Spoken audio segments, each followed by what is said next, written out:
Hey, welcome to the Patrice Brantley Show, where helping others is the name of the game. And on this show, we push purpose, positivity, and personal growth. Well, today we have the pleasure of chatting with the doctor. I got to tell y'all, I'm loving this. Y'all see her picture, right? That picture is serious. I'm loving it. I'm loving it. The doctor is in the building, and she's coming to drop some knowledge on us today. I tell you, the topic today, baby, this is serious, is education, the election, and the aftermath.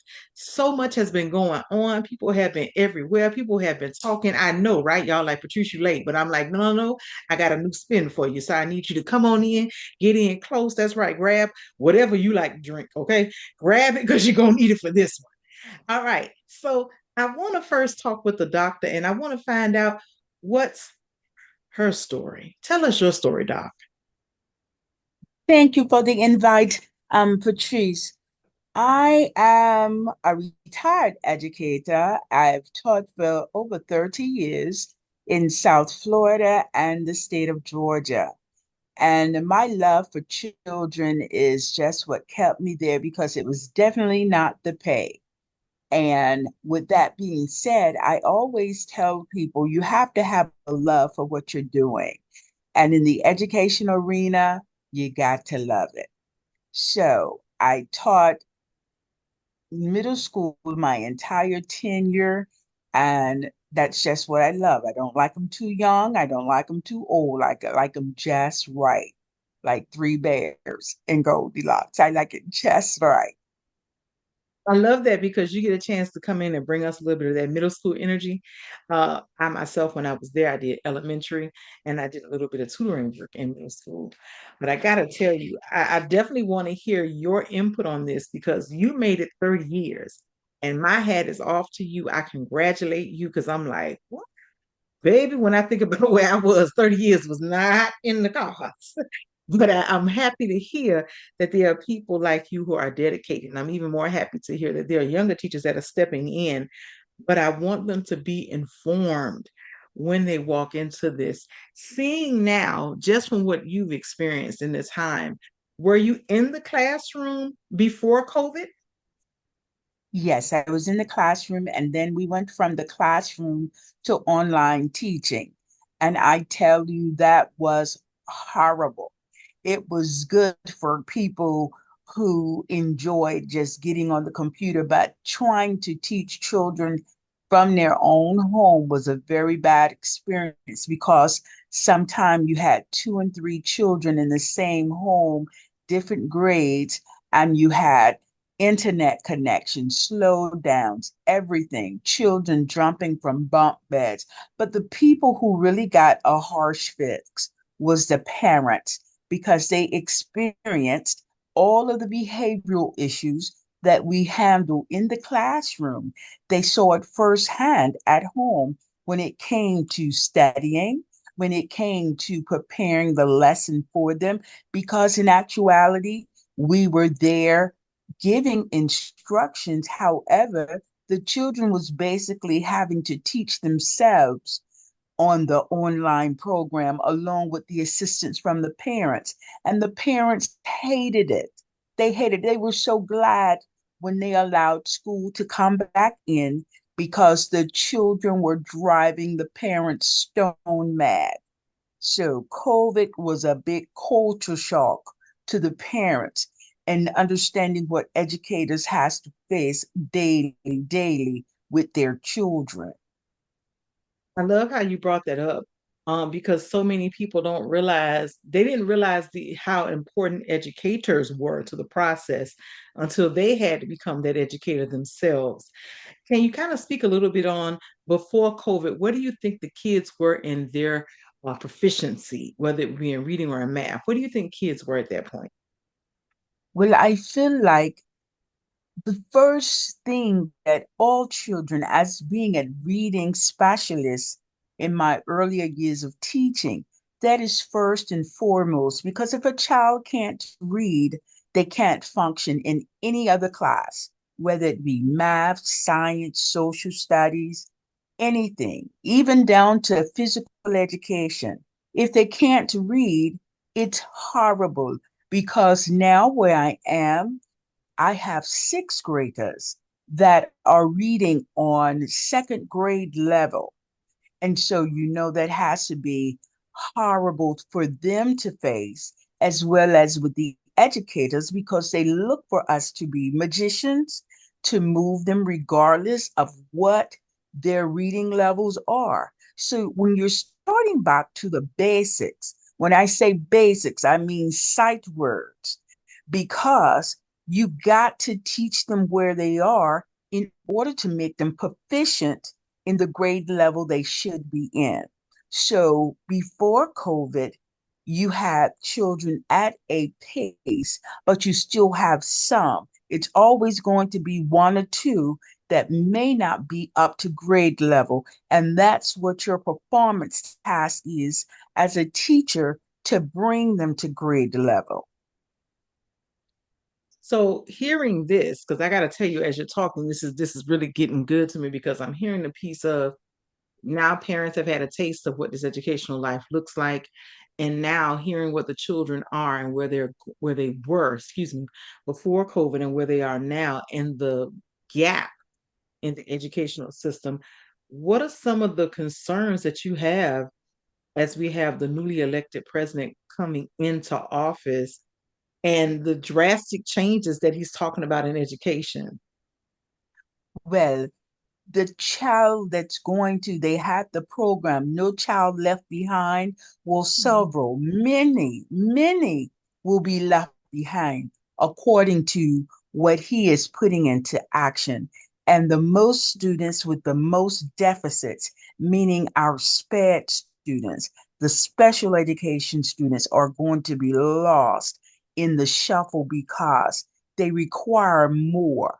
And if you're taking funding from the public system where the majority of the students are with the deficit, then it's going to be a problem, because how many people in the economics of a lower class individual have money to pay and provide for their child with a learning deficit?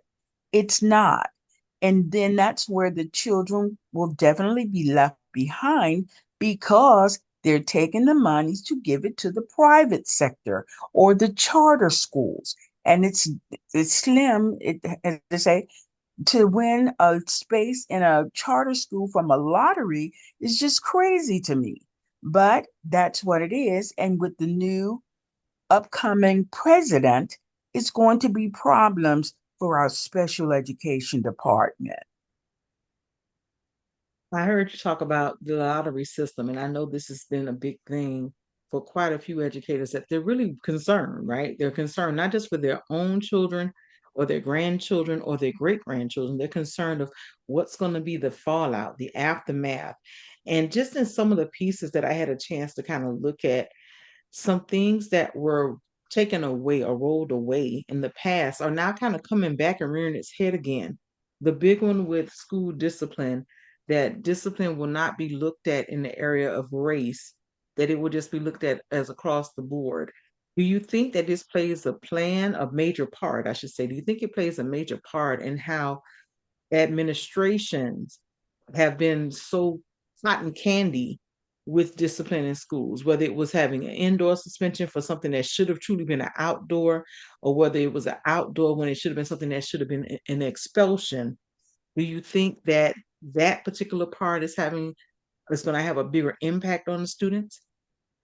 I'm going to tell you, you say it's going to be across the board. I always say it's never across the board. It's never the same, because you can have little Johnny and then you can have little Jaheen, and they're always treated differently. Regardless of the culture of the school, if they're in a predominantly Black school, they sometimes place a target on little Jaheen, and they allow little Johnny to go forth and do anything and everything he wishes to do.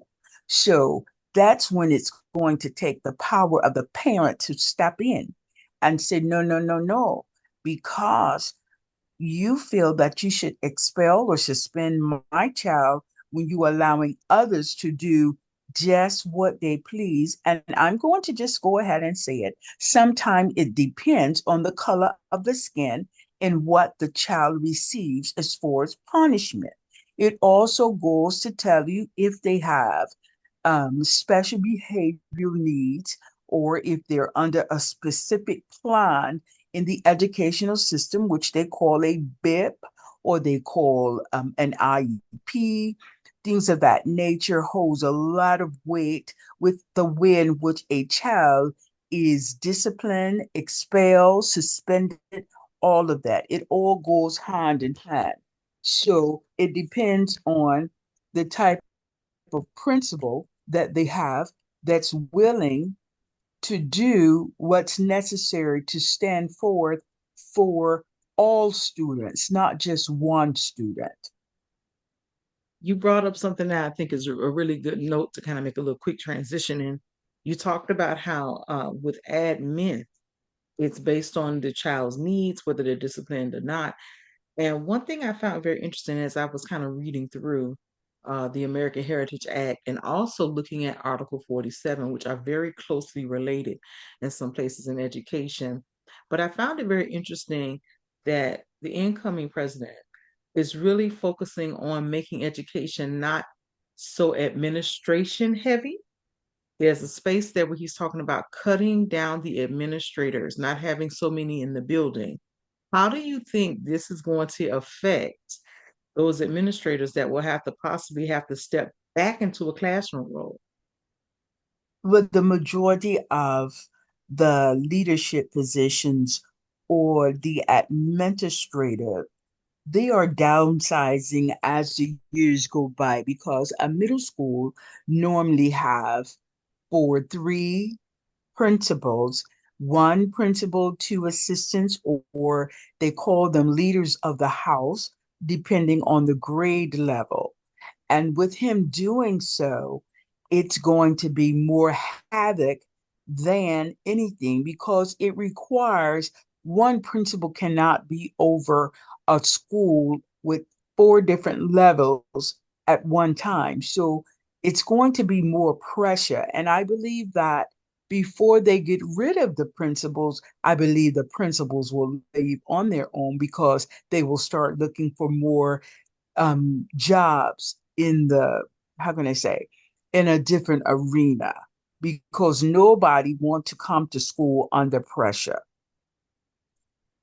Mm. And that's definitely a lot of pressure for one administrator to handle the entire school with as many students. It's already where the teachers are getting a handful because normally you would have anywhere from 14 to 20 students. Now the classroom is packed almost to 30, 32 to 35 students per classroom. Wow. That sounds like one of my days when I had that way back when we were in portables. And I can just imagine what it was like then. And that was with a lot more discipline and a lot more parent support. I can only imagine the level of chaos that will provide now. Yes. Another piece that, as I started reading even deeper, was the part that talked about pre-K. Now, I know not all states have pre-K or VPK, but the states that do have it, that is now one of the things that's on kind of the chopping block when we talk about education and the things we can do to get our children prepared for going into the private or faith-based or charter system. Do you think this will call parents to the court to kind of be that first teacher like they were required to be? Yes, it would put more pressure on the parents because if they don't have pre-K and they have to go directly into kindergarten, first grade, then you're going to have to teach your children something at home because they will be so far behind once they get to the kindergarten level if they don't know their colors, if they don't know their shapes. And majority of these things are taught in pre-K. So it's going to allow the parents the opportunity to face head on how to teach their children. And when they speak of taking some students out and he's promoting homeschool, homeschool, then you think Mhm. of the children and their social skills. Any child that does not come to regular school or on a daily basis or being interactive with their peers, you got to think of their social skills that they are going to miss out on by being homeschool, because everyone that signed up for homeschool does not have the capabilities of teaching homeschool the way it should be taught and regulated. So that's where we're going to have to really, really look at closely. Do you really want to homeschool? What is that about? So you don't have to pay teachers? I think he's trying to put the wool over the people's eyes. So you brought up something that I think is very interesting because during the time of COVID, we had a lot of parents who were homeschooling. And I know depending on what state you were in, it was regulated that your child had to have a school computer or a computer that they could be on for those 7, 8 hours. And they had to be able to have it. Literally, some of them were actually monitored. That's why it became the big thing of bringing computers into the community in the neighborhood and actually having other locations like a library or a Starbucks or other locations to open up their internet so that the students would be able to actually complete the assignments. Homeschool sounds good, but do you think it's going to give the child everything they need, including social, including actually following through the curriculum, and also not just the social and the curriculum, but do you think it's going to give them and the parent a better relationship? Not at all. Because I feel just like with students, we look at students at different ages. And when you have a preschooler, I'm speaking preschooler, you're Mhm. normally dealing with a 3, 4, 5-year-old child, and their attention span is just what it is, 3 minutes, 4 minutes. And when that comes, it comes along with pressure of the parent becoming aggravated. Now, anyone that does not have special skills dealing with preschoolers, because I always say it takes a strong teacher to teach pre-K and kindergarten, because you have to do so many things to keep them active, to keep them engaged, to prepare them. It's a lot. So if a parent has no knowledge of that, how can they keep their child engaged? How can they focus on the things that need to be taught in a curriculum when sometimes they can't even get little Johnny to sit down? So that's definitely not something that I believe is going to work for the good of the educational system at all. So I would love for you to give a piece of advice as we kind of do our wrap. What would be your piece of advice for those who are thinking homeschool is the answer or stepping away from public school? What would you share with them? I would share with them to get all the knowledge that they can possibly gather about homeschool in their district. Every district is totally different with their curriculums. I would tell them, advise them to get a group together. As they say, it takes a village to raise your children. And one day, Susan may take the kids for the math portion. I believe that it would take at least a good 3 to 4 individuals to come together as a unit to work together for homeschool. But for someone to take on that capacity and does not have any knowledge about homeschooling, it's going to be very, very difficult. So that's what I would say. Come together as a unit, as a village, and get all the possible knowledge that you can enhance under the umbrella of education before you think about homeschooling your child. I couldn't have said it any better. I'm going to wrap up with my final thought, and you jump right in there on it.